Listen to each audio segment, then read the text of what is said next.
Bro, you wanna tell me I have to wait that long for reversible exchange Goku and Vegeta into Super Saiyan 4 Gogeta?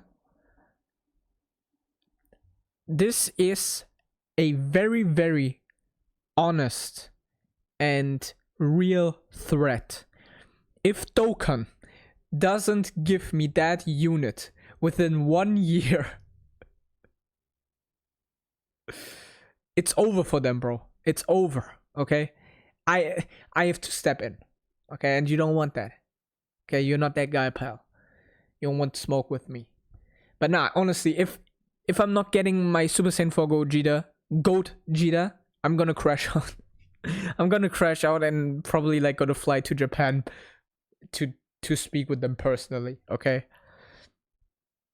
With Akatsuki, bro. I'm gonna have some words for the dev team.